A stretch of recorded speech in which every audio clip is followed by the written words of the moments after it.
Hello అండి. Welcome back to my channel. ఇవాల్టి వీడియోలో మినప గారెలని ఎలా చేసుకోవాలో చూద్దాం. కనుమ పండుగ రోజు చేసుకునే ఈ మినప గారెలు చాలా క్రిస్పీగా అండ్ చాలా టేస్టీగా ఉంటాయి. ఆరోగ్యానికి చాలా మంచివైన ఈ మినప గారెలు చిన్నవాళ్ళైనా పెద్దవాళ్ళైనా ఎవ్వరైనా తినొచ్చు. నడుము నొప్పులు, మోకాళ్ళ నొప్పులు ఉన్నవాళ్ళు ఈ మినప గారెల్ని ఎక్కువగా తినాలి. ఎదిగే పిల్లలకి ఈ మినప గారెలు చాలా మంచివి. ఈ గారెలు ఆయిల్ ఎక్కువగా పీల్చుకోకుండా చాలా క్రిస్పీగా టేస్టీగా ఉంటాయి. చాలా హెల్తీ అయిన ఈ మినప గారెల్ని చాలా ఈజీ ప్రాసెస్లో అండ్ టేస్టీగా క్రిస్పీగా ఎలా చేసుకోవాలో చూద్దాం. ముందు ఒక గిన్నెలోకి మినప్పప్పుని తీసుకోండి. మీరు ఎంత క్వాంటిటీ మినప్పప్పు కావాలనుకుంటున్నారో అంత తీసుకోండి. మినప్పప్పు ఇలా పొట్టుతో ఉన్నదైతే చాలా టేస్టీగా ఉంటుంది. పొట్టుతో ఉన్న మినప్పప్పు చాలా హెల్తీ. ఆ పొట్టుని తీసేయకండి. ఇలా మినప్పప్పు మీకు నచ్చినంత తీసుకున్న తర్వాత 1 లేదా 2 సార్లు నీట్‌గా కడగండి. అందులో ఉండే డస్ట్ అంతా పోయేలాగా కడగండి.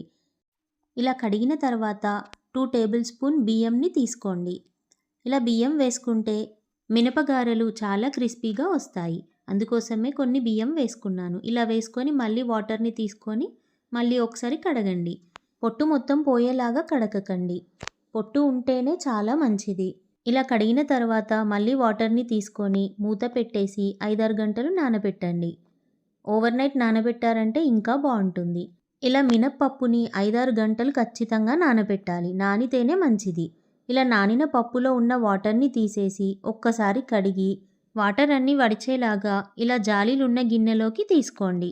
అప్పుడు పప్పులో ఉండే వాటర్ అన్నీ పోతాయి. ఇలా వాటర్ అన్నీ వడిచిపోవాలి. లేదంటే వాటర్‌తో ఉన్నాయంటే పప్పు గ్రైండ్ చేసుకున్నప్పుడు మెత్తగా వస్తుంది పిండి.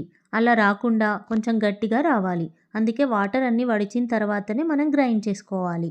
పప్పులో ఉండే వాటర్ అన్నీ వడిచేలోపు ముందుగా ఇవన్నీ గ్రైండ్ చేసుకోండి. 1 టేబుల్ స్పూన్ జీలకర్ర, 2 టేబుల్ స్పూన్స్ ధనియాలు, ఒక ఉల్లిగడ్డ, 7-8 ఎల్లిపాయలు, ఇంకా పచ్చిమిర్చి మీరు తినే కారానికి తగినంతగా తీసుకోండి. ఇవన్నీ మిక్సీ జార్లోకి ముందు తీసుకోండి. ఇందులోకే మినప్పప్పుని తీసుకోవాలి. మొత్తం మినప్పప్పుని ఒకేసారి గ్రైండ్ చేసుకోకండి. సగం తీసుకొని గ్రైండ్ చేసుకోండి. ఇందులో వాటర్ అస్సలు వేసుకోకండి. బరకగానే కొంచెం పప్పు కనిపించేలాగానే గ్రైండ్ చేసుకోండి. ఇలా ముందు సగం పప్పునే గ్రైండ్ చేసుకున్నామంటే మనం గ్రైండ్ చేసుకున్న పిండి కొంచెం లూజ్గా అనిపిస్తే అప్పుడు ఈ పప్పుని కలిపి డైరెక్ట్గా వడల్ని చేసుకోవచ్చు. కానీ అస్సలు వాటర్ వేయకుండా ఇలా బరకగానే గ్రైండ్ చేసుకోవాలి. మనం నానబెట్టిన పప్పులో ఉండే వాటర్ అన్నీ వడవక ముందే వాటర్తో ఉన్న పప్పునే డైరెక్ట్ ఇలా వేసుకొని మిక్సీ చేసుకున్నామంటే అప్పుడు పిండి మెత్తగా వస్తుంది. అందుకే వాటర్ అన్నీ వడిచిపోయిన తర్వాతనే ఇలా మిక్సీ చేసుకోండి. ఇలా గట్టిగా వస్తుంది. ఇలానే మిగతా పప్పుని కూడా ఇలా బరకగా గ్రైండ్ చేసుకొని పెట్టుకోండి. గ్రైండ్ చేసుకున్న ఈ పిండిలోకి టేస్ట్‌కి తగినంతగా సాల్ట్‌ని వేసుకోండి. నేను 1 టేబుల్ స్పూన్ వేసుకున్నాను. చిటికెడు వంట సోడాని కూడా వేసుకోండి. పిండిని కలుపుకోండి. ఇప్పుడు ఒక పెద్ద ఉల్లిగడ్డని ఇలా చిన్న ముక్కలుగా కట్ చేసుకోండి.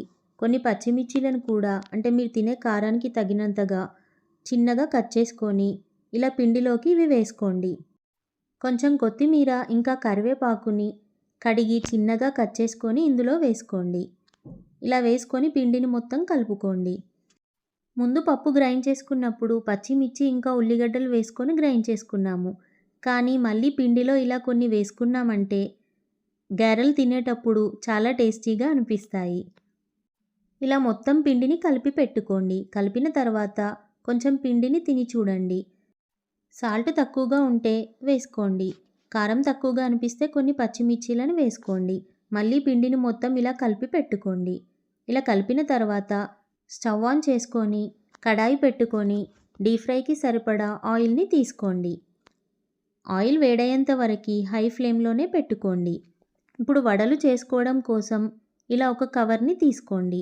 కవర్ అయినా ఏం కాదు, లేదా కాటన్ క్లాత్ తడిపి వాటర్ పోయేలాగా క్లాత్ని పిండి అది తీసుకోండి.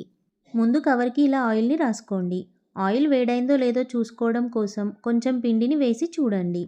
ఆయిల్ వేడైతే కొంచెం పిండిని తీసుకొని ఇలా రౌండ్గా చేసుకొని గారెల్ని ఒత్తుకోండి. ఈ మినప గారెలు కొంచెం పల్చగానే ఉంటాయి. సైజ్ కూడా పెద్దగానే ఉంటాయి. మందంగా అస్సలు చేసుకోకండి.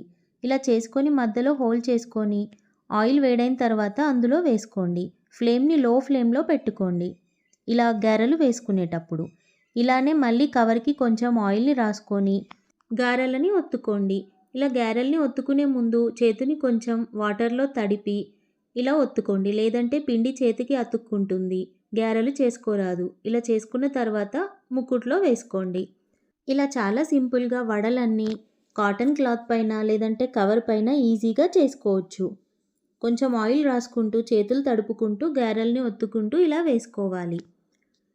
ఇలా గారెలన్నీ వేసుకున్న తర్వాత ఫ్లేమ్‌ని మీడియం ఫ్లేమ్‌లో పెట్టుకొని గారెలని ఫ్రై చేసుకోవాలి. ఫ్లేమ్‌ని మీడియం ఫ్లేమ్‌లోనే పెట్టుకొని ఆయిల్ వేడైన తర్వాతనే ఈ గారెలని కాలవాలి. హై ఫ్లేమ్‌లో పెట్టుకున్నారంటే గారెలన్నీ మాడిపోతాయి. లోపల పిండి కూడా ఉడకదు. తొందరగా కలర్ మారిపోతుంది. అలా అని లో ఫ్లేమ్‌లో పెట్టుకున్నారంటే గారెలన్నీ నూనెని పీల్చుకుంటాయి. పైగా అవి కాలకుండా ఉంటాయి. అందుకే మీడియం ఫ్లేమ్‌లోనే అన్ని గారెల్ని కాల్చుకోండి. ఇలా అన్ని గారెల్ని వేసుకోండి. మీరు తీసుకున్న ఆయిల్ ఇంకా మీరు తీసుకున్న ముకుడుకి సరిపడా మినపగారెలని వేసుకోండి. అంతకంటే ఎక్కువగా వేసుకోకండి. అన్నీ అతుక్కుంటాయి. ఫ్రై చేసుకోవడం కూడా కష్టమవుతుంది. ఇలా గారెలన్నీ నూనెలో వేసుకున్న తర్వాత వెంటనే కలపకండి. ఒక నిమిషం తర్వాత అన్నీ టర్న్ చేసుకుంటూ రెండు వైపులా కాలనివ్వండి. ఈ మినపగారెలు కొంచెం కాలడానికి టైం ఎక్కువగానే పడుతుంది. నిదానంగా కాల్చుకోండి. లేదంటే లోపల పిండి ఉడకకుండా ఉండిపోతుంది. ఈ మినపగారెల్ని కొంచెం పల్చగా చేసుకున్నారంటే చాలా క్రిస్పీగా ఉంటాయి. అండ్ 2-3 డేస్ వరకు స్టోర్ చేసుకోవచ్చు. ఈ మినప వడలన్నీ గోల్డెన్ బ్రౌన్ కలర్‌లోకొచ్చి అవి బాగా కాలిన తర్వాత జాలిగంటలోకి తీసుకొని ఇంకో ప్లేట్‌లోకి సర్వ్ చేసుకోండి. ఒక బ్యాచ్ మినప గారెలు ఫ్రై చేసుకునే లోపు ఇంకొన్ని గారెలను రెడీగా ఒత్తుకొని పెట్టుకోండి.